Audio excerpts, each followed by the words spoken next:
আজকে সারা দিন আমি কোনো ব্লগ তোমাদের সঙ্গে দিইনি। আজকে হচ্ছে বুধবার। তা আমি ভেবেইছিলাম যে বুধবারে আমি যে ব্লগটা করব সেটা আমি বৃহস্পতিবারে দেব। তার কারণ বুধবার সারাটা দিন একটু ব্যস্ত থাকব, সেই ব্যস্ততার কারণে আমি বুধবারে কোনো ব্লগ দিতে পারবো না, এটা আমি বুঝতেই পেরেছিলাম। তো একটা দিন তোমরা কোনো ব্লগ পেলে না। আর এখন যেটা আমি করতে বসেছি, শুরু করছি, সেটা কোনো ব্লগ ভিডিও নয়, এটা একটা একদম সাধারণ ভিডিও, যেটা মানে একটুখানি ভালো লাগার ভিডিও। মানে আমার বহুদিনের বহু আকাঙ্ক্ষিত একটা বস্তু জিনিস, মানে কি বলবো, বস্তু জিনিস বললে অন্যরকম হবে, একটা মূল্যবান জিনিস আর কি, যেটা আমার জীবনে আজকে এসেছে, খুব বহুদিনের আকাঙ্ক্ষিত। যখন আমি বিয়ে হয়ে গিয়েছিলাম শ্বশুর বাড়িতে, কথাটা তোমরা অনেক আগে শুনেছো, তখন দেবালয় বলে একটা মন্দির আছে করিমপুরে, সেই দেবালয় মন্দিরে আমি এই শ্বেতপাথরের মূর্তি, বলেই দিলাম এটা কি, শ্বেতপাথরের মূর্তি আমি প্রথম দেখেছিলাম। আর তখন দেখেই আমি জীবনের প্রথম ওটাই দেখেছিলাম, ওই মূর্তি প্রথম দেখেছিলাম। তার আগে আমি কখনো রকম শ্বেতপাথরের মূর্তি দেখিনি। মাটির মূর্তি দেখেছি, পিতলের দেখেছিলাম, কিন্তু শ্বেতপাথরের কোনো মূর্তি দেখিনি। কিন্তু তখন থেকে আমার মনের মধ্যে ওই মূর্তি দেখে ভেতরে একটা মানে ওই মূর্তির একটা আলাদা আকাঙ্ক্ষা ভেতরে তৈরি হয়েছিল। সেই আকাঙ্ক্ষা থেকেই আজকে তার এই ফলশ্রুতি, সেটা মানে নিয়ে আসবো, ঘরে আনবো, পুজো করব, সাজাবো, এই যে একটা ইচ্ছা, এটা আমার সেই সময় থেকে ছিল। কিন্তু এতদিন ধরে আমার সেভাবে কোনো জায়গা ছিল না, বা এগুলো কোথায় কিভাবে পাওয়া যায় সেগুলোও আমার জানা ছিল না। তারপর আস্তে আস্তে আস্তে আস্তে সব জানতে পারলাম, বুঝতে পারলাম। কিন্তু যখন জানতে পারলাম তখন আর এখানে রাখার কোনো মানে নিয়ে আসার বা রাখার কোনো পথ নেই, কারণ ভাড়া বাড়িতে ছিলাম বলেইছি। আর তখন মনে ভেবেছিলাম নিজের বাড়ি হলে সেটা রাখবো। তা সেই ইচ্ছা থেকে এটা মানে আমার সেই এই আকাঙ্ক্ষা পূর্ণ হয়েছে, তো মানে পূর্ণতা পেয়েছে আর কি। সবার ইচ্ছায়, সবার আশীর্বাদে, ভালোবাসা এটা আমি আনতে পেরেছি আমার ঘরে, আমাদের বাড়িতে, আমাদের ঘরে। আমার নয়, এটা আমাদের ঘরে। যদিও তার ইচ্ছে হয়েছে বলেই তিনি এসেছেন, ইচ্ছে না হলে হয়তো আসতেন না। তাই তার ইচ্ছেতেই সব হয়েছে, আর তোমাদের ভালোবাসা। তো দেখো, এটা আমি এখন আনবক্সিং করব। বক্সিং ঠিক না, এমনি সাধারণভাবে প্যাকিং করা, কারণ বাইরে থেকে এটা আসেনি। আচ্ছা, এর বৃত্তান্ত আমি তোমাদের পরে পরে যখন একটু একটু করে খুলবো দেখাবো, তখন দেখাতে দেখাতে বলবো। এই মূর্তি এখন আমি মানে খুলতে শুরু করেছি। এটা কোথা থেকে এনেছি, কি বৃত্তান্ত, এর আগে তোমাদের বহুবার বলেছি আমি কোথায় যাই আর কি, কোন মার্বেলের দোকানে যাই, কোন জায়গায় যাই, বহুবার বলেছি। তবুও আমি বলে দিচ্ছি, আমি যাই বড়বাজার, জায়গাটার নাম হচ্ছে রবীন্দ্র সরণি, মারোয়ারি সোসাইটি আছে যেখানে, ঠিক তার সেইটা পার হয়ে যে মার্বেল মার্কেটটা আছে, সেখানে আমি গিয়ে অর্ডার দিয়ে এসেছিলাম। আর এটা অনেক দিন থেকেই আমি শুনেছিলাম যে ওখানে মার্বেলের দোকান আছে, কারণ আমাদের যে পুরনো ফ্ল্যাট, সেই পুরনো ফ্ল্যাটের মার্বেলের মূর্তি ওইখান থেকেই নিয়ে আসা, বড়বাজারের ওই জায়গা থেকে নিয়ে আসা, রবীন্দ্র মার্বেল মার্কেট থেকে। তা সেই সময় থেকে আমি জানতে পেরেছি যে এটা এখানে এটা পাওয়া যায়। আর তখন আমি যখন শিবলিঙ্গ কিনেছি, তখন একটা কোষ্টি পাথর বা কালো পাথর, ওটা আমি সঠিক জানি না, জানতে হবে ওটা কি পাথর। তখন ওই পাথরের মানে মূর্তি যখন কিনেছিলাম, তখন আমি গিয়ে দেখে এসেছিলাম পুরো মার্কেটটা। তারপর আস্তে আস্তে লোকনাথ বাবার মূর্তি ওখান থেকে নিয়েছি। এবার আমার আসল যে ইচ্ছে সেটা হচ্ছে এই যে এইটা, এই দেখো, দেখতে পাবে আস্তে আস্তে আমি এটাকে সরাই, এর মধ্যে থেকে খাজানা আছে আমার, মানে কি যে আছে এর ভেতরে। আগে আমি রাধারানীকে বের করেছি, আগে কৃষ্ণ নয়, আগে রাধারানী বের করেছি। দেখো, রাধারানী বেরিয়ে এসেছে, এই দেখো। না তুললে তোমরা দেখতে পাবে না, এটা কাগজ দিয়ে জড়ানো, যেহেতু এটা আমি কোনো বাইরে থেকে আনিনি, এখানেই প্যাকিং করা, এখান থেকে এইভাবে আমাদের প্যাকিং করে দিল। তা সেই জন্য আমরা গিয়ে নিজেরা গিয়ে নিয়ে আসলাম। এবার তুলি আস্তে আস্তে, তুলতে ভয় লাগছে।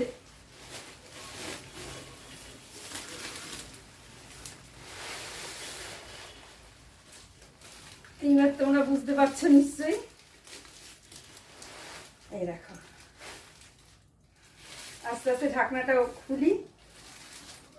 এই যে রাধারানীর মূর্তি, দেখেছ কেমন লাগছে? অদ্ভুত সুন্দর। এই দেখো, এই মূর্তি দোল পূর্ণিমার দিন পুজো হবে। আমি সেই দিন তোমাদের সঙ্গে সবটা শেয়ার করব। এখন আবার আমি এইভাবে প্যাকিং করব না, আর এবার আমি প্লাস্টিক দিয়ে জড়িয়ে সুন্দর করে আবার রেখে দেব। আবার যখন পুজো করব তখন আবার বের করব।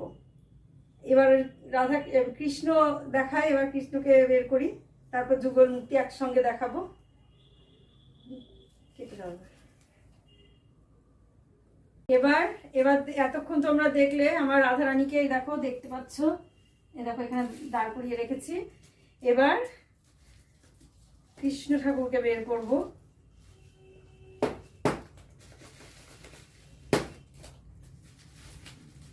এগুলো এটা এইভাবে প্যাক করে দিয়েছে, কারণ এটা তো বেশি দূর থেকে আমরা আনিনি, এখান থেকেই কাছেই ব্যাগে করে নিয়ে এসেছি, এই গাড়িতে করে নিয়ে এসেছি। সেজন্য এইভাবে প্যাকিং করে, তা যথেষ্ট সুন্দর প্যাকিং, মানে কোনো অসুবিধাই হয়নি। আমরা গিয়ে নিয়ে আসলাম, সেই জন্য কোনো অসুবিধা হয়নি এটা আনতে। এত সুন্দর করে বেঁধে দিয়েছে, পুরো ওরা নিয়ে এসে গাড়িতে তুলে দিয়ে গেল। আবার এমন কি হচ্ছে, বাড়ি গিয়ে পৌঁছে জানিয়ে দেবেন যে ঠিকঠাক পৌঁছেছে কিনা, মানে যথেষ্ট মানে ভালো আর কি। আর এই ল্যামিনেশন যেটা দেখছো সেটা 3D ল্যামিনেশন। আর তোমাদের আরও কিছু বলবো, আগে আমার কৃষ্ণ বাবাজিকে বের করি, তারপর দেখো বলবো সব কিছু।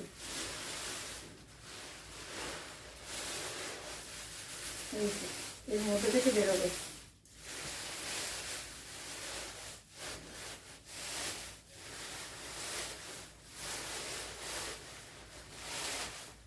এটা উল্টো দিকে আছে, মুখটা লাগাইতে মুশকিল হয়ে যাবে।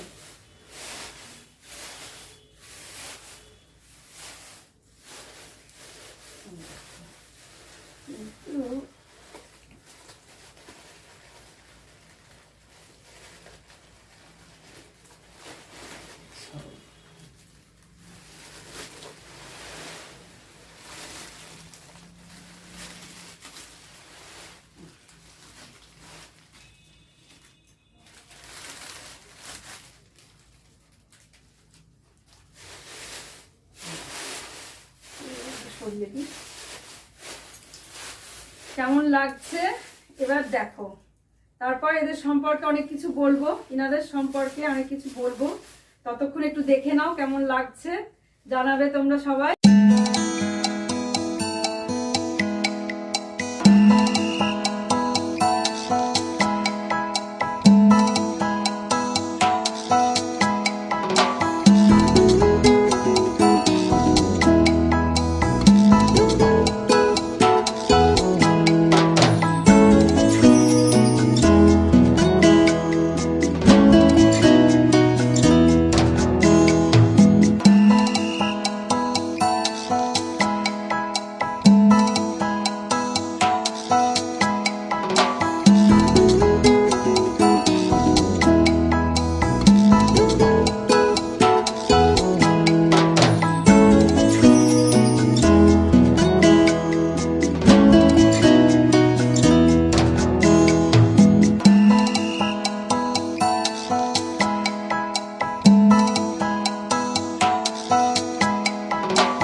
এটা কি ওড়না না শাড়ি রে?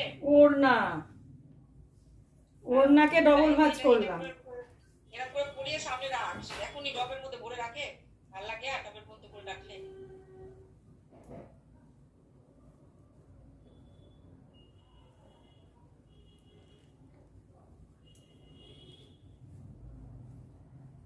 সব মুচড়ি মুচড়ি ডবল হয়ে গেল। এই যে ঠিক আছে ঠিক আছে। এবার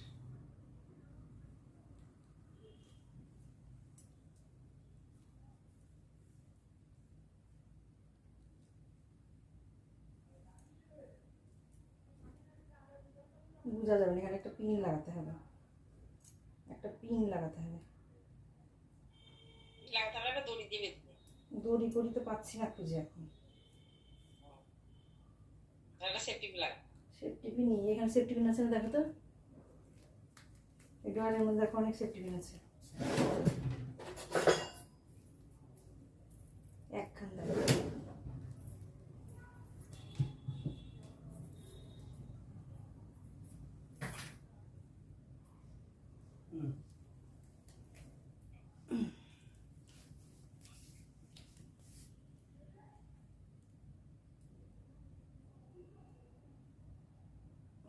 ঢুকছে না কেন সেফটিটা, মুখটা ভুতা হয়ে গেছে।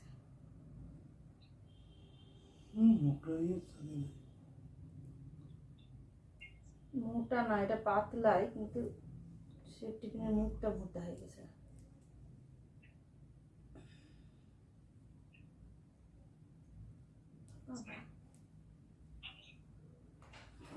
সেফটি পিনের মুখটাই ভুতা হয়ে গেছে।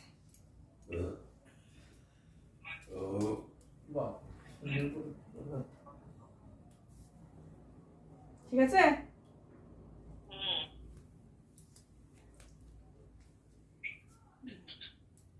ব্যাস হয়ে গেছে। হ্যাঁ ভালো লাগছে না? দারুণ লাগছে। দারুণ। কৃষ্ণের একটা চাদর দিয়ে দিই, কৃষ্ণের একটা চাদর বের করি, বের করে কৃষ্ণের গায়ে একটা চাদর দিয়ে দিই, দিয়ে এবার সবাইকে দেখাবো। একটু কাছাকাছি আনো। কাছাকাছি নিতে ভয় লাগছে রে। ঠিক আছে ঠিক আছে তো? হ্যাঁ ছবি তুলে দিদাকে পাঠিয়ে দিস একটা। রাধারের আঁচলটাকে একটু ছোট করে দে, সামনের দিকটা বেশি জুড়ে গেছে। ছোট করে দেবো, ঠিক আছে। ছোট কর, আরো ছোট কর, অত বড় লম্বা ভালো লাগছে না। হ্যাঁ এইবার ভালো লাগছে। এটা কি ভিডিও চলছে নাকি? সে ছোট বসে ঠিক আছে, এবার ঠিক আছে। হ্যাঁ এইবার ঠিক আছে। শাড়ি পরাতে পারবো মোট কথা, টুকটাক বোঝা গেল। এবার দেখি সুন্দর শাড়ি পরিয়ে দিলাম ওড়না দিয়ে, এরকম ওড়না কিনে নিয়েছি তো শাড়ি পরিয়ে ধুতি পরিয়ে দিয়েছি, কি সুন্দর কৃষ্ণকে দেখ, দেখেছিস? এরকম সুন্দর সুন্দর সুন্দর সুন্দর চকচকে এরকম ওড়না কিনে নিয়ে এসে শাড়ির মতো পরিয়ে দিবি, পরিয়ে রেখে দেবো। পোশাকের দাম অত দাম? হ্যাঁ তাই তো ভাবছি, তো সহজেই পরিয়ে ফেললাম। এটা অবশ্য চওড়া আছে, এরকম সরু করে কেটে নিব, হয়ে যাবে। দিদাকে পাঠিয়ে দেবো। আর রাধার চুলটা একটু ছোট করতে হবে, মানে পেছন দিকে একটু ঝুলানোটা ছোট করতে হবে। হ্যাঁ চুলটা পরিয়ে রাখ, বাস। চুল পরিয়ে রেখে চুলটা পরিয়ে রাখ না, এটা প্লাস্টিক লাগাবো যে, কিসে? মুখটাতে প্লাস্টিক লাগাবো না। প্লাস্টিক আর প্লাস্টিক লাগাতে হবে না, একটা সাইড করে রাখ। না প্লাস্টিক লাগাবো না, লাগাবো তার কারণটা কি বলতো, ওই কাজ হবে না, সব প্লায়ের কাজ হবে যে, ধুলোয় ভর্তি হয়ে যাবে, সেই জন্য একটু ঢেকে রাখতে হবে, সেই জন্য একটু ঢেকে রাখতে হবে।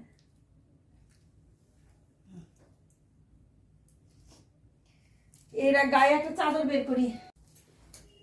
এই যে রাধা কৃষ্ণ দেখতে পাচ্ছ, একটা চুল, এগুলো এখনো সেট করা হয়নি, কারণ এগুলো এখন সেট করব না, এখন খুলে রাখবো। আর এটা আমার একটা নতুন ব্লাউজের পিস, সেটাকে ধুতি করে পরিয়ে দিলাম। আর এটা একটা আমার নতুন ওড়না, যেটা আমি রাধা রানীকে শাড়ি করে পরিয়ে দিলাম, শাড়ি পরিয়ে দিলাম। আর এই রাধা কৃষ্ণ হচ্ছে আমার 2 ফুটের রাধা কৃষ্ণ, 24 ইঞ্চি। তা আরেকটু বড় নেব ভেবেছিলাম, কিন্তু সবাই বলছে যে এত বড় নিয়ে ঘরে রাখা, কারণ এটাই অনেকটা বড়, যখন আমি বেদি করে তুলে রাখবো তোমরা তখন দেখতে পাবে যে এটা কতটা বড়। তা এগুলো এখন সেট করতে পারিনি, পরে সেট করে করে সুন্দর করে যখন সাজাবো তোমাদের দেখাবো। এখন আপাতত এইভাবে রেখে দিলাম, কারণ একদম আলগা করে রাখাটা কেমন লাগে, সেই কারণে এইভাবে আমি এখন রেখে দিচ্ছি। তাহলে আজকে দেখলে তোমাদের কেমন লাগলো আমার এই রাধাকৃষ্ণ। তো মানে হয়তো কেউ মানে বলতে পারবে না যে খারাপ লাগছে, অদ্ভুত সুন্দর, মানে অদ্ভুত সুন্দর মানে কতটা সুন্দর বলা যাবে তা জানি না। আমি তো সাজিয়ে নিয়ে নিজেই হাঁ করে বসে বসে শুধু দেখছি যে কেমন লাগছে। তোমাদের কেমন লাগছে সেটা তোমরা জানিও। আর এই নিয়ে আসলাম ইয়ের দিন, ওই দোল পূর্ণিমার দিন পুজো দেব, বৃহস্পতিবারের দিন পুজোটা দেব, তোমাদের দেখিয়ে দিলাম। আজকেই নিয়ে আসলাম, আজকেই আনবক্সিং করলাম, আর আজকেই তোমাদেরকে সবকিছু রেডি করে দেখিয়ে দিলাম। তার কারণ আমি নিজে ঠিক থাকতে পারছিলাম না যে কতক্ষণে সাজাবো, কতক্ষণে দেখবো, সেই কারণে আমি নিজে ঠিক থাকতে পারছিলাম না, তাই এগুলো পরিয়ে দেখিয়ে দিলাম। আর এইভাবেই এখন যে কদিন পুজো না হচ্ছে এইভাবেই এখন থাকবে, আবার যখন পুজো হবে তখন আলাদা কথা। আজকের মতো তাহলে ভিডিওটা আমি এখানেই শেষ করছি। তোমরা দেখো, পুরোটা দেখো, সবাই দেখো, সব ভালো লাগলে লাইক কমেন্ট শেয়ার করো। আর আশা করছি নিশ্চয়ই ভালো লাগবে, প্রত্যেকেরই ভালো লাগবে। সবাই ভালো থেকো, সুস্থ থেকো, সাবধানে থেকো। সামনের দিনে একটা সুন্দর নতুন ব্লগ দেখার অপেক্ষায় থাকো। আজকে আসছি তাহলে।